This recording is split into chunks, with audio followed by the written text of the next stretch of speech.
안녕하세요.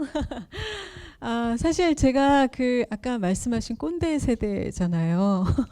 여러분과 오늘 만나는 시간이 굉장히 기대되고 설레이면서도 또 가서 꼰대 같은 소리 하지 않을까 걱정되는 마음을 가득 담고 왔는데요. 아, 글쎄요. 올해 정말 스페셜하게 집에 많이 있었죠? 어떠셨어요? 학교 안 가고 학원 못 가서 좋으셨나요? 학교 가고 싶었어요? 공부하고 싶어서요? 예. 정말, 정말 훌륭한, 엄마가 기뻐할 만한 그런 마음인 것 같아요. 엄마하고 사이는 좋으셨나요? 이렇게 공부하고 싶어 하는 학생을 엄마가 왜 싸웠을까요? 예. 진짜 엄마 잔소리가 어쩌면 엄마 잔소리를 피해서 학교를 가고 싶었던 게 아닐까 하는 생각도 하는데요. 저도 올해 아이들과 저는 항상 바빴어요. 일하느라 아이들하고 많은 시간을 보낼 수가 없었는데요. 올해 최고로 많은 시간 같이 붙어 있고 많은 밥을 해서 아이들하고 함께 먹었던 것 같아요. 사실 그렇게 몇 달 동안 집에서 밥을 해서 되는 엄마의 마음도 굉장히 쉽지 않은데요. 그러다 보면은 이 하루 세 끼 차리는 게 너무 힘들어서 이게 우리 늦잠도 자는데 하루에 두 끼만 먹자. 저는 그냥 그렇게 말하고 두 끼만 먹기도 했었는데요. 글쎄요. 이 아이들도 힘들었겠지만 엄마들도 쉽지 않은 시간을 보낸 거는 사실이었어요. 그래서 그 밥하는 게 힘들다가도 또 진짜 나가지도 못하고 이렇게 앉아서 집에서 엄마가 주는 밥만 먹고 있는데 좀 더 맛있는 밥을 해줘야지 하는 안타까운 마음도 들고 뭐 여러 가지 마음이 드는 그런 한 해였던 것 같은데요. 얼마 전에 아는 언니를 만났어요. 저보다 언니니까. 대학생 아이를 두고 있는 엄마였는데 그 아이가 상당히 공부를 열심히 했고 엄마의 기대에 부응해서 잘 지내온 아이였어요. 그런데 막상 군대 가기 전에 집에 있으면서 코로나로 인해서 또 더 집에만 있었겠죠. 그러면서 나는 엄마 때문에 힘들었다고 말했다는 거예요. 근데 그 엄마가 이렇게 꼰대 같은 엄마도 아니고요. 우리가 알기로는 아이들의 자존감을 키워주기 위해서 아이들을 격려하고 뭐 너는 천재야라는 칭찬보다는 너는 이렇게 열심히 해줬구나, 고마워, 잘할 수 있어, 이런 칭찬이 좋다고 저희는 배웠거든요. 그래서 또 아이들한테 열심히 응용해서 그 아이를 칭찬하면서 키웠는데 막상 그 아이는 난 엄마가 나한테 잘할 수 있어, 네가 할 거야, 이렇게 말했던 게 부담이 됐었다는 거예요. 그래서 막상 잘했는데 지금 잘해서 이룬 좋은 대학을 가고 한 이 시점에 엄마한테 난 엄마 때문에 너무 힘들다고 말을 했다는 거예요. 그래서 이 엄마도 사실 너를 힘들게 하려고 한 건 아니었는데 아이가 힘들어 한다니까 마음이 너무 아팠겠죠. 그래서 정말 우리는 아이들을 어떻게 해야 될까? 어떻게 아이들에게 소통을 해야 될까 하는 생각을 많이 하게 됐습니다. 사실 저희가 제 어린 시절을 저는 이제 가끔 생각하는데요. 그러면 이 엄마와 아이들, 자녀와 부모는 완벽한 소통이 있을까요? 엄마가 아이의 마음을 완벽하게 알 수 없을 거라고 생각해요. 모르겠어요. 저는 소통 전문가가 아니라서 그런지 모르겠지만 저도 제 아이의 마음을 완벽하게 알 수 없고 또 제 아이도 저를 완벽하게 이해할 수 없을 거라는 생각이 듭니다.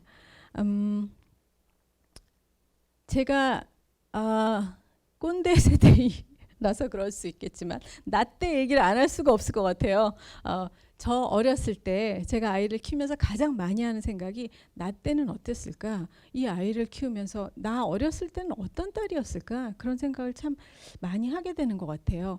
제 때 얘기를 하기 전에 제가 작년에 책을 한 권 읽었는데요. 혹시 이 책 보셨어요? 오, 엄청 많이 보셨네요. 이 책 내용이 그거죠. 아무리 재능이 있는 친구보다 열정을 가지고 꾸준히 끈기 있게 열심히 해야 뭔가 이루어진다는 뜻이잖아요. 그런 내용이었잖아요. 그릿. 이 책을 읽고 저는 생각해 봤어요. 나는 그릿이 있나? 저는 한 분야에서 지금 어렸을 때 6, 7살부터 시작해서 지금까지 꾸준히 일을 하는 저였지만 생각해 보니까 저는 참 인내심이 없었어요. 어렸을 때 저는 어떤 아이였냐면요. 제가 방송을 나와서 일을 하게 된 거는 제가 어렸을 때 경험하지 못한 동네에서만 있다가 막 야외 촬영 산으로 가고 들로 가고 사람들 만나고 어른들이 예쁘다 하시고 그러는 게 좋아서 또 어떤 제 감정을 표현하는 게 좋아서 했지만 사실 이 일에 어떤 책임감이나 사명감으로 했던 건 아닌 것 같아요. 잘 모르고 했으니까요. 그런데 제가 어렸을 때 피아노를 배웠어요. 피아노 처음에 이제 피아노 학원에 가면은 친구들이랑 또 수다도 떨고 또 피아노도 치고 그 분위기가 너무 재미있어서 피아노를 했어요. 그런데 어떤 걸 할 때 그 끈기, 그릿이 필요할 때가 있잖아요. 그 단계를 넘어야 될 때가 있잖아요. 그런데 저는 피아노를 치다가 바이엘, 체르니 하면서 점점 어려운 그 곡을 하게 되니까 연습을 더 많이 해야 되는데 그 연습하는 게 정말 싫더라고요. 그래서 저는 엄마한테 소통했죠. 엄마, 나 피아노 학원 가기 싫다는 이유를 여러 가지로 이유를 많이 들어서 엄마를 여러 날 설득했던 것 같아요. 저의 소통은 통했어요. 우리 엄마는 그 말을 들어주시고 저를 피아노 학원을 안 가게 해주셨어요. 엄마는 저와 소통이 안 되셨겠죠. 저는 엄마한테 제 의견을 어떻게 해서든 통과시키려고 했었고요. 그래서 그 여러 가지 이유로 되면서 피아노가 하기 싫은데 뭔가 좀 안 한다고만 하기에는 좀 미안하잖아요. 바이올린이 멋있어 보이는 거예요. 그래서 엄마 나는 바이올린을 하고 싶다고. 피아노는 애들이 다 하잖아. 난 뭔가 좀 다른 걸 또 해보고 싶다는 핑계를 댔던 것 같아요. 그래서 바이올린을 시작했는데 선생님이 저에게 너무 용기를 주셨고 격려를 주셨어요. 바이올린에 너무 소질이 있고 바이올린을 전공해도 될 정도로 소질이 있다는 거예요. 그래서 처음에 바이올린을 열심히 했어요. 그런데 바이올린도 마찬가지로 어느 단계, 힘든 단계가 오니까 연습을 많이 해야 되더라고요. 그런데 저는 또 그 연습하기가 싫은 거예요. 저는 끈기가 없는 아이니까. 그래서 또 어떤 핑계를 대서 엄마한테 바이올린을 안 하게 또 그만두고 이렇게 그냥 여러분 많이 경험하시지 않았어요? 그러니까 뭔가 핑계를 대서 난 하기 싫은 거를 또 막 얘기해서 핑계를 대고 안 했던 것 같아요. 그런데 고맙게도 우리 엄마는 저를 다 들어주셨던 것 같아요. 사실 엄마도 뭐 여러 가지로 저한테 격려를 많이 하셨죠. 난 네가 연주하는 소리가 너무 듣기 좋아. 뭐 네가 피아노 연습 한 번만 엄마 이 곡 듣게 해줄래? 뭐 이렇게 좋은 말로 많이 해주셨지만 저는 어떻게 요리조리 피해가지고 연습을 안 하고 결국은 다 그만두게 됐었는데요. 그런 제가 이렇게 끈기가 없는 제가 하다못해 뭐 운동도 테니스나 뭐 골프나 뭔가 꾸준히 열심히 연습을 해서 반복적인 훈련을 해야 되는 게 싫어요. 그냥 저는 그 순간 재미있고 즐겁고 뭐 바닷가에서 논다거나 아니면 뭐 공원에 산책을 간다거나 이런 걸 좋아하지 뭔가 반복적인 훈련을 하는 걸 참 싫어하는 저였던 것 같아요. 저희 엄마는 정말 속상하셨겠죠. 제가 뭔가 아이들이 뭔가 열심히 하지 않으려고 할 때 저의 그런 모습을 떠올리게 되는 것 같아요. 그래서 때로는 나도 그거 다 해봤어. 그렇지만 그걸 넘기고 해야지 돼. 그걸 넘기고 해야지 된다고 말도 하기도 하고 또 어떤 면은 얼마나 하기 싫을까 하는 그런 공감도 해보기도 하는데요. 그런 제가 그러면 어떻게 지금 이때까지 제 일을 하면서 지낼 수 있을까 하는 생각을 해봤습니다. 그럼 저는 정말 그릿이 없는 사람일까요? 제가 아역 출신으로 여러분보다 더 어릴 때부터 연기 생활을 시작해서 20대가 돼서 성인 연기자가 됐어요. 사실 그때는 또 다른 경쟁이 시작되는 시기였던 것 같아요. 그래서 저는 어려서부터 쭉 했기 때문에 이 일에 대한 애착이 조금 새로 시작하는 친구들보다는 열심히 부족했던 것 같고요. 지금 새로 시작했던 친구들은 정말 내가 커서 하고 싶어서 하는 일이니까 엄청 열심히 하잖아요. 근데 저는 그런 게 상당히 부족했었는데 한 일이 있었어요. 어떤 드라마에서 제가 주인공으로 캐스팅이 된 거예요. 사실 아역 배우에서 성인 연기자로 이렇게 변신하기가 쉽지 않거든요. 그래서 자기 뭔가 자기 배우로서의 존재감을 발휘해야 되는데 저한테 드디어 기회가 온 거예요. 근데 그 역할은 패션 디자이너였고요. 굉장히 멋있는 그런 역할이었는데 저는 사실 그때 당시 제 키도 이렇게 작고 굉장히 통통하고 사실 그렇게 막 패셔니스타 같은 그런 느낌은 아니었어요. 그런데 저의 어떤 장점을 좋게 보셔서 감독님이 저한테 그 역할을 하자고 하셨는데 사실 제가 리딩도 하고 그 촬영을 위해서 준비를 했지만 제가 결국에는 탈락이 된 거예요. 그래서 저는 실패를 했죠. 그리고 또 다른 저의 동료 어떤 연기자가 그 역할을 하게 됐는데요. 너무 슬펐어요. 처음 주어지는 성인으로서의 기회였는데 제가 놓쳤고 뭐 슬퍼서 울기도 하고. 그런데 그 방송을 봤더니요. 그 친구가 저보다 나아요. 그 친구는 훨씬 예뻐요. 그리고 훨씬 늘씬하고 옷태도 나고 그 역할에 훨씬 어울리는 거예요. 그래서 나는 진짜 왜 이렇게 게으른 걸까? 저는 참 포기를 잘해요. 아까 바이올린, 피아노 다 포기한 것처럼요. 제가 너무 별로인데 저는 사실 그때 뭐가 재미있었냐면 어렸을 때 친구들이랑 많이 놀지 못했기 때문에 그때 당시 좋은 친구들을 만나서 뭐 떡볶이 먹고 케이크 먹으러 다니고 커피 마시고 그러는 게 너무 좋아가지고 친구들이랑 그렇게 먹으러 다니니까 통통해질 수밖에 없잖아요. 근데 저는 이걸 포기할 수가 없는 거예요. 지금 나한테 이 친구들과 있는 시간이 더 소중하니까. 그래서 그 친구들과의 그 즐거운 시간을 선택하면서 저 자신을 좀 보게 됐어요. 나는 그럼 어떻게 해야 될까? 저는 저를 받아들이기로 했어요.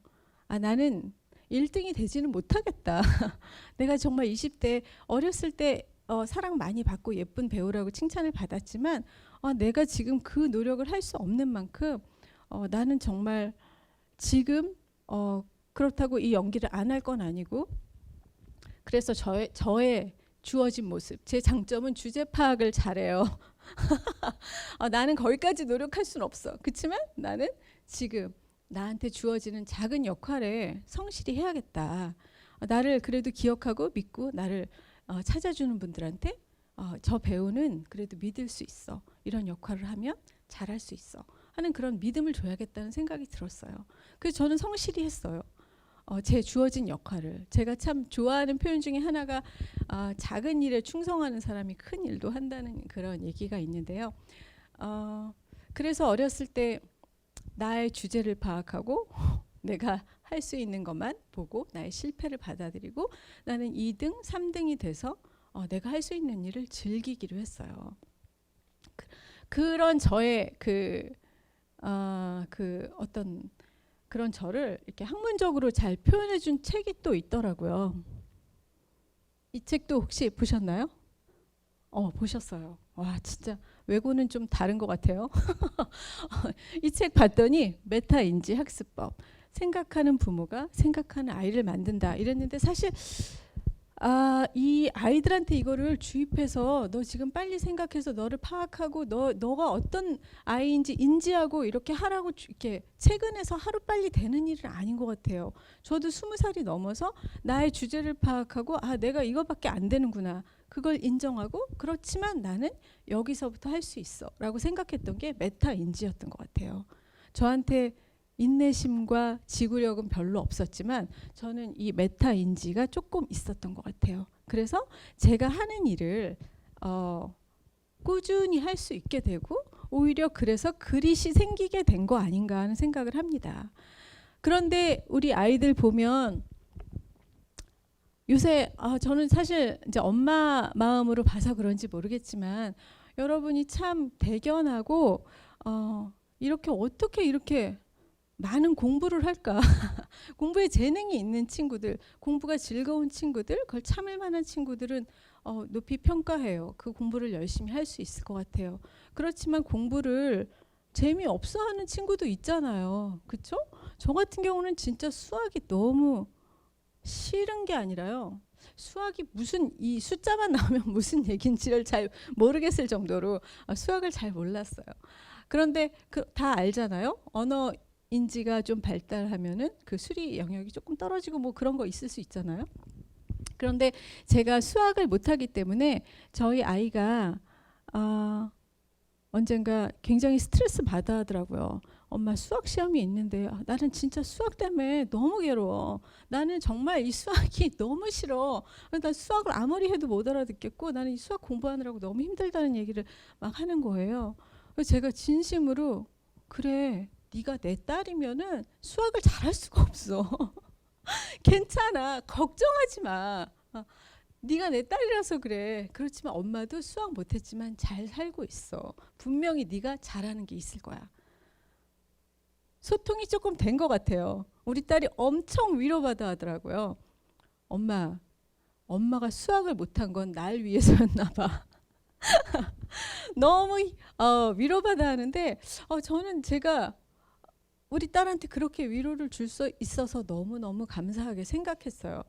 그렇다고 여러분한테 다 수학을 포기하라는 얘기는 아니지만 분명히 수학을 못하면 다른 뭐 영어를 잘한다든지 국어를 잘한다든지 영어 수학 다 못하면 체육을 잘한다든지 그림을 잘 그린다든지 아니면 친구들과 노는 걸 잘한다든지 분명히 우리가 잘하는 게 있거든요. 그런데 그 내가 잘하는 걸 찾아서 열심히 할 수 있게끔 하는 환경이 좀 안 돼 있잖아요. 지금은 학교 갔다 와서 다시 학원에 가서 그 늦은 시간까지 공부하고 아이들을 너무 지치게 하는 것 같아서 참 마음이 안타까운데요. 여러분이 잘 할 수 있는 거를 생각할 수 있는 시간이 저는 이번 코로나로 인해서 자기 시간을 조금 가졌을 거라는 생각을 해요. 도대체 시간이 많으니까 뭔가 조금 나에 대해서 소통하는 시간이 가질 수 있지 않았을까 하는 생각을 하게 됐습니다. 제가 제일 중요하게 생각하는 소통은 엄마와의 소통 중요하죠. 친구와의 소통 중요하죠. 우리 아이와의 소통 중요한데요. 사실 그 모든 소통이 되기 전에 제가 생각했던 거는 나와의 소통이 돼야 될 것 같아요. 지금 내가 뭘 하고 싶은 건지 내가 뭘 잘할 수 있는 건지 그걸 알아야 내가 꾸준히 내가 좋아하고 내가 잘할 수 있는 일을 찾을 수 있는 게 아닌가 생각해요. 그게 바로 그릿이고 그게 바로 메타인지인 것 같아요. 내가 잘할 수 없는 거를 계속해서 잘하려고 노력하는 것보다는 내가 잘하고 싶은 거를 찾아서 내가 못하는 거 인정하고 내가 잘하는 걸 스스로 찾아서 하는 게 바로 그게 그릿이란 생각이 들고 그 제일 소통이 어려운 부분은 기대가 높을 때 소통이 안 되는 것 같아요. 엄마들이 우리 자녀들을 엄청 사랑하거든요. 그래서 모든 걸 다 해주고 싶고 앞으로 잘 해주고 싶은데 아이들이 엄마 말을 따르지 않고 엄마의 그 멀리 내다본 생각을 모르는 것 같아서 엄마가 또 화가 나고 하시는 건데 또 우리 아이들도 내가 얼마나 힘든지 엄마가 알아주지 않으니까 어떻게 내가 이렇게 힘든데 날 제일 사랑하는 엄마가 알아주지 않아 이게 힘들잖아요.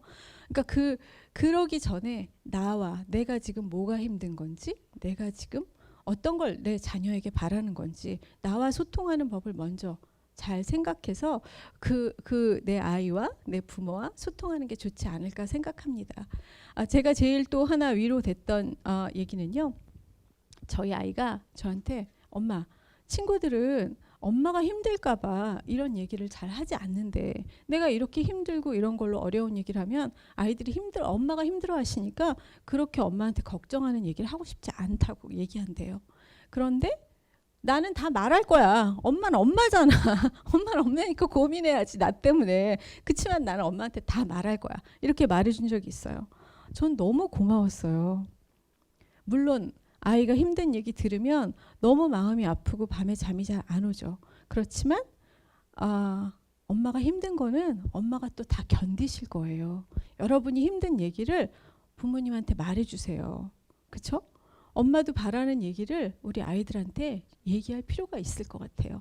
엄마도 사실 힘든 게 있거든요. 야, 엄마도 밥 3끼 하려면 힘들어. 우리 2끼만 먹을까? 이렇게 말할 수 있으면 또 아이들도 좋다고 얘기하잖아요. 그러니까 그 서로의 그런 힘든 소통을 조금씩 해서 너무 마음에 쌓아두지 말고 너무 마음에 상처가 되지 않게 하는 마음으로 소통을 했으면 좋겠다는 생각이 들어요. 우리는 엄마랑 아이들은 가장 사랑하는 사이니까 조금 서운하더라도 그 서운함을 딛고 이겨낼 수 있을 만한 사랑이 있다고 생각해요. 여러분이 이제 마무리하겠는데요. 여러분이 어떤 일을 할지 그걸 좋아하는 일을 사실 경험할 시간이 없어서 부족할 수 있지만 이게 지금 결정되는 건 아닌 것 같아요. 저는 어려서부터 연기를 쭉 했지만 제가 25살, 20대 중반이 넘고 나서 이게 정말 내 일이고 내가 제일 사랑하는 일이라는 걸 알게 됐던 것 같아요. 그래서 지치지 않고 계속 열심히 할 수 있었던 거고요. 그런데 여러분도 내가 뭘 원하는지 너무 조급하게 생각하지 마시고요. 내가 좋아하고 내가 잘할 수 있는 일이 무언지 찾아서 그 일을 향해서 할 수 있는 그런 나와의 소통하는 그런 시간을 가지시기 바라고 또 그걸 부모님들과 잘 함께 얘기하시길 바랍니다.